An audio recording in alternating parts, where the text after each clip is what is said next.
A primeira parte dessa entrevista, que focou no tema Graduação Sanduíche, nós postamos semana passada e você já deve ter visto. Se você não assistiu, corre lá.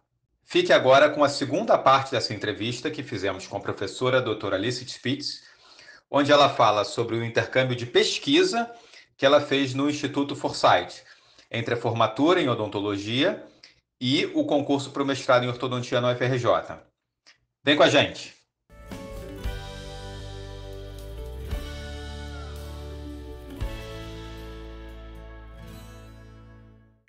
Alice, eu tenho uma outra pergunta também nesse contexto.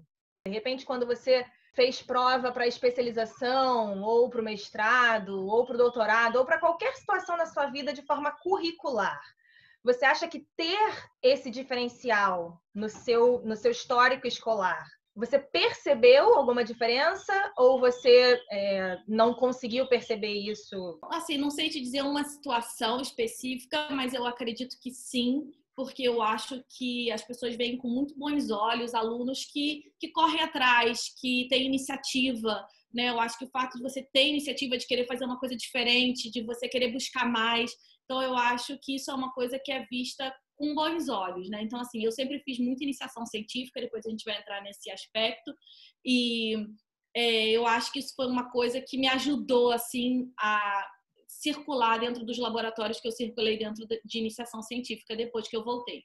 Muito bom, Alice. E qual foi, então, a sua segunda experiência de intercâmbio profissional? Então, a segunda foi o seguinte, eu fazia iniciação científica na orto, né? Eu fiz algumas outras iniciações antes de entrar para a orto, mas depois que eu fiz a disciplina de orto, eu fiquei apaixonada, eu sabia que eu queria fazer orto, e aí eu comecei a iniciação científica dentro do departamento, e eu fiz uma iniciação científica com ratos, e foi super intensa, e eu adorava pesquisa, amava.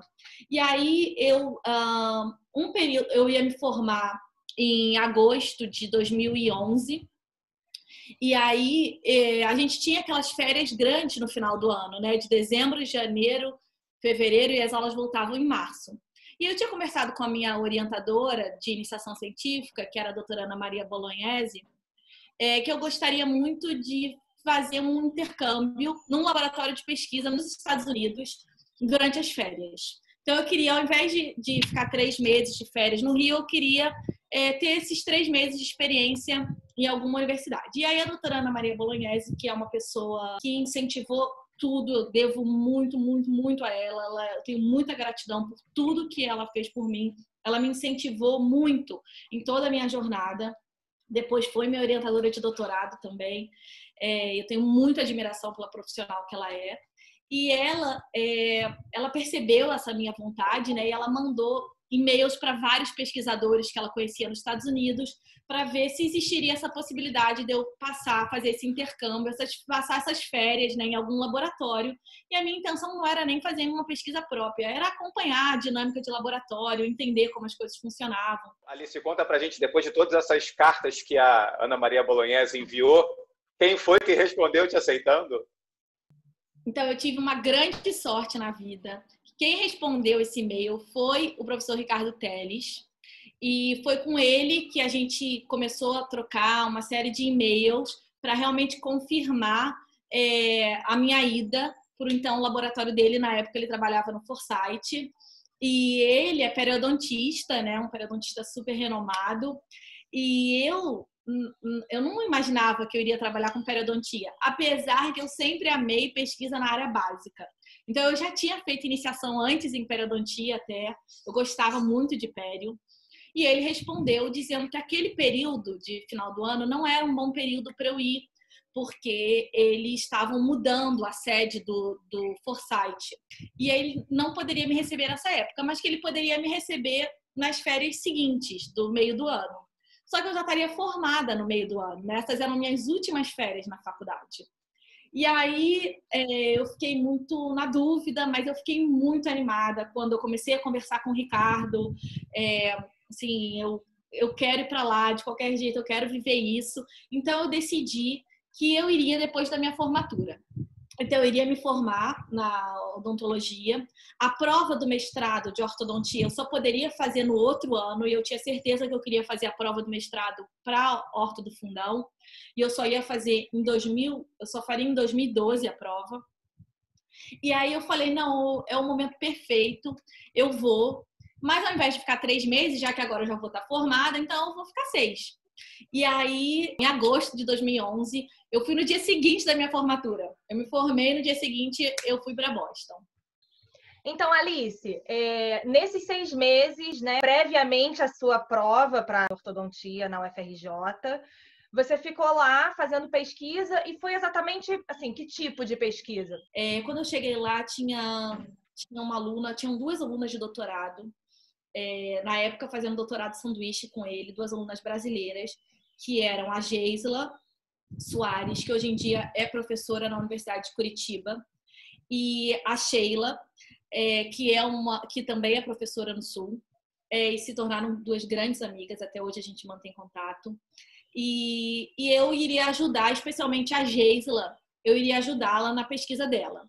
Então, basicamente, era como se fosse uma iniciação científica, assim, então eu ajudava bastante ela na pesquisa. Ela fazia uma pesquisa de microbiologia, a linha dela é de microbiologia, e eu fazia todo tipo de trabalho. Eu aprendi tudo, eu não sabia nada de bactérias, nunca tinha trabalhado com bactéria. Então, realmente, eu fui aprendendo tudo do zero, inclusive a lavar aqueles potes. Eu fazia todo o serviço do laboratório, assim, tudo que precisava fazer. Eu ia todo dia para o laboratório e trabalhava no laboratório. Outras coisas fantásticas que aconteceram, o Ricardo, ele foi uma pessoa que iluminou a minha vida, que abriu muitas, muitas, muitas portas, assim. Eu sou muito, muito grata a tudo que ele fez por mim.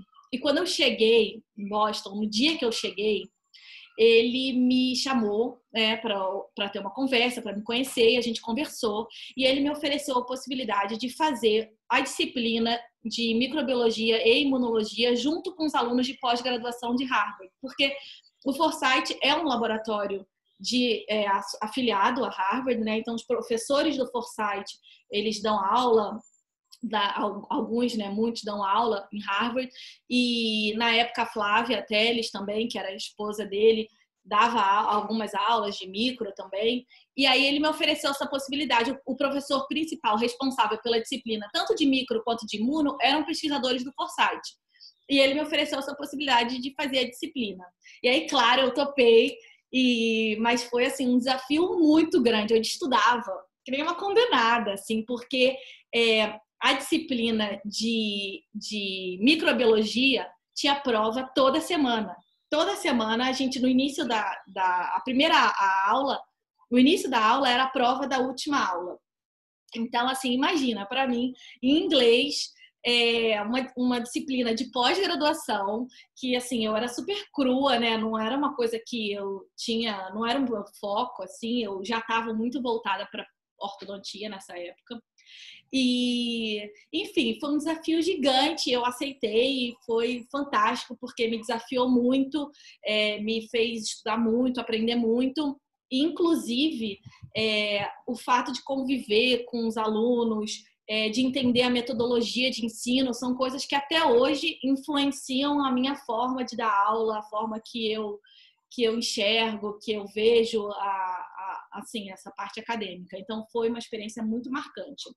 Além disso, no Forsyth, toda semana tinha um pesquisador de fora que vinha dar aula, todo mundo se juntava. O Forsyth era um espaço assim incrível de pesquisa, né? Então, toda semana, na hora do almoço, tinha um pesquisador de outro lugar dos Estados Unidos que vinha dar um seminário de 1 hora sobre algum assunto. E isso, para mim, foi uma coisa que abriu demais a minha cabeça. Porque, assim, a verdade é que grande parte das vezes eu não entendia nada, que eram assuntos extremamente complexos. Mas eu vi pesquisa sobre tudo. Então, assim, era um pincelar de coisas que estavam acontecendo, especialmente relacionado à periodontia, né? Mas, assim, então, Foi muito, muito rico. E fora isso, eu ajudava, então, a Geisla, especialmente, né, que era essa aluna de doutorado de sanduíche, na pesquisa dela. E depois o Ricardo me deu, depois que eu já estava mais ou menos 2 meses no laboratório, que eu já tinha entendido a dinâmica, já conseguia fazer algumas coisas, ele me deu um projeto também. Eu tive um projeto de iniciação científica também para eu tocar. Então, foi muito, muito legal. Foi uma experiência muito rica e eu aprendi muito nesse período que eu estava lá. Muito bonito ver como você gosta de aprender, Alice. Seu olhinho brilha de tanto que você aprende. Tem uma série de aprendizados desse período que eu vivi no Foresight, né, durante esses 6 meses que eu passei lá, que eu levo para a minha vida inteira, né, assim, como lição. E um deles, eu nunca vou esquecer, que eu estava tentando cultivar uma bactéria e a bactéria morria, eu não conseguia fazer ela viver. E aquilo me chateava muito, porque eu ficava muito tempo, e às vezes tinha uma técnica no laboratório, a Lynn, uma pessoa maravilhosa, que me ensinou muito, e quando ela fazia dava certo, e quando eu fazia dava errado. E eu não entendia por que dava errado. E aí um dia eu estava muito chateada. E aí o Ricardo falou assim para mim: Alice, se pesquisa fosse fazer só uma vez, se chamaria search e não research. E aquilo ficou para mim assim como uma mensagem, e realmente eu levei isso para minha vida acadêmica, minha vida pessoal. E então eu tive uma série, isso é só uma mensagem forte, né? Mas de uma série de aprendizados que ficaram desse momento que eu vivi lá. E foi quando você conheceu seu marido? Exatamente. Também teve esse outro lado. O meu melhor amigo, ele tinha morado em Boston, tinha conhecido o meu futuro marido, né, o Thiago. E aí, antes de eu ir para Boston, ele falou: Alice, eu conheci um baiano, super gente boa, vou te passar o contato dele, que quando você chegar em Boston, pelo menos você tem uma referência de alguém para te ajudar, te mostrar a cidade. E aí, no dia que eu cheguei em Boston, eu mandei mensagem para ele, para a gente se encontrar, para conversar e tudo. E aí, enfim, depois disso, o resto é história, né? A gente já sabe. Eu ainda devo isso à doutora Ana Maria Bolognese e ao Ricardo Teles por terem me levado, toda essa conjuntura de fatores que me levaram a Boston naquele momento e que me fizeram ainda conhecer o meu marido e mudar completamente a minha vida, né? Inclusive mudar. Muito lindo. Bacana. Alice, as pessoas que entram em contato com a gente muitas vezes têm dúvida ou se sentem inseguras em relação à parte financeira, de morar fora durante um tempo, e também em relação à língua. Você já contou para a gente, você chegou na Espanha sem falar espanhol e que se dedicou muito e se preparou muito na Espanha. Em relação à saída para o Instituto Foresight, você já dominava o inglês? Como é que era o seu nível de inglês quando você chegou nos Estados Unidos? Eu já falava inglês, assim, eu tinha feito cursinho a minha vida toda, mas a gente sabe que mesmo fazendo cursinho, se formando no cursinho, não é a mesma coisa de viver, não é? De viver aquela língua todos os dias.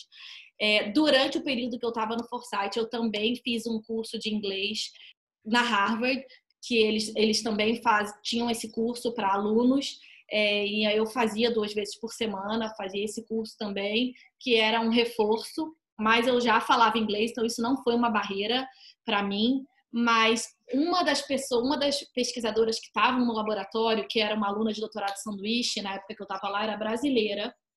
E ela falava muito pouco inglês. Ela até falava que eu era o anjinho dela, porque eu ajudava muito ela na comunicação. Mas ela passou 1 ano lá no doutorado de sanduíche. Ela se virava para se comunicar. E ela, assim, inclusive foi convidada a ficar mais por outros pesquisadores, porque ela, mesmo não sendo fluente em inglês, ela conseguiu desenvolver um trabalho fantástico e fazia curso de inglês e foi se virando e foi se comunicando. Então, eu diria que o inglês não é uma barreira para ninguém que quer fazer algum tipo de experiência fora, de ter essa experiência fora. Eu acho que a gente precisa se dedicar sim. Então, no período anterior à viagem, né, por exemplo, quando eu fui para a Espanha, que eu não falava espanhol, eu fiz curso de espanhol durante os meses anteriores para tentar, pelo menos o básico, você conseguir chegar e se comunicar. mas eu não diria que isso é uma barreira para quem quer ter essa experiência. Eu acho que a gente se vira, a gente é brasileira, a gente se comunica de alguma forma. Eu acho que o que você está tentando dizer, se eu entendi, é não espere o seu inglês estar perfeito, ou a língua que for, o seu espanhol, para que você se coloque numa situação de exposição como essa, né? Então, assim, se você puder ter um básico mínimo de sobrevivência, tá ótimo, né? E aí você corre atrás durante. Não coloque isso como uma barreira mínima para você poder se aventurar numa situação dessa. E dependendo, por exemplo, a gente sabe que no doutorado de sanduíche a gente precisa fazer um teste, né, de inglês antes de ir. Então, você tem que ter esse conhecimento básico mínimo. Mas mesmo a gente tendo o básico mínimo, muita gente trava na hora de falar. Muita gente é formado em inglês, aqui nos cursinhos de inglês no Brasil, e quando chega na hora, trava, não consegue falar. Isso também era uma coisa que o Ricardo me falava muito. Ele falava para mim assim, que, por exemplo, um francês que mora nos Estados Unidos, ele faz questão de falar inglês com sotaque francês. Sei lá, e aí você vai por cada nacional. O italiano que mora lá, ele vai falar inglês com sotaque italiano.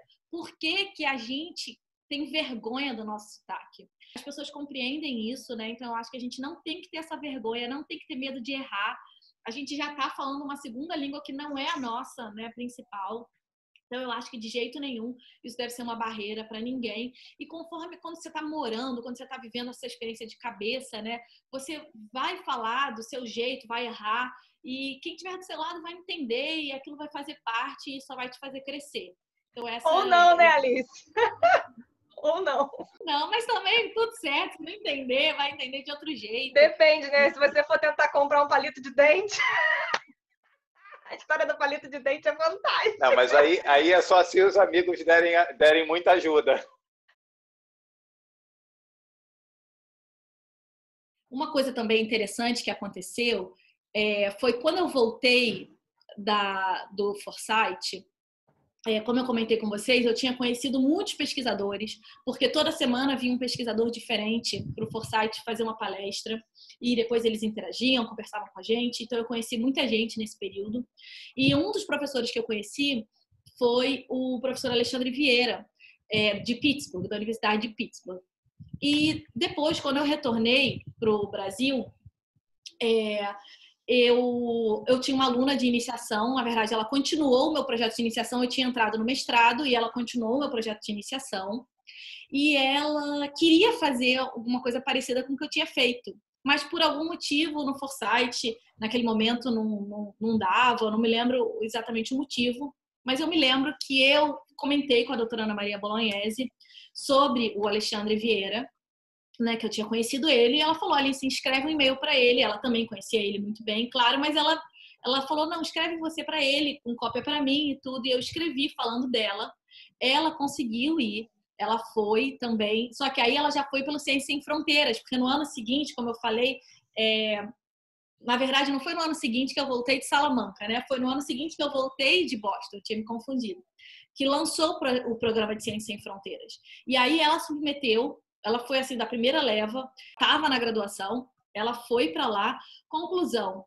ela acabou conhecendo um americano lá, ela casou com um americano, ela voltou para lá. Hoje em dia ela faz o doutorado dela lá, ela mora lá, enfim. Então eu também me sinto muito feliz nessas sementinhas que a gente vai plantando e que depois as pessoas, né, também podem colher frutos daquilo que a gente plantou. Então eu acho que isso é super bacana.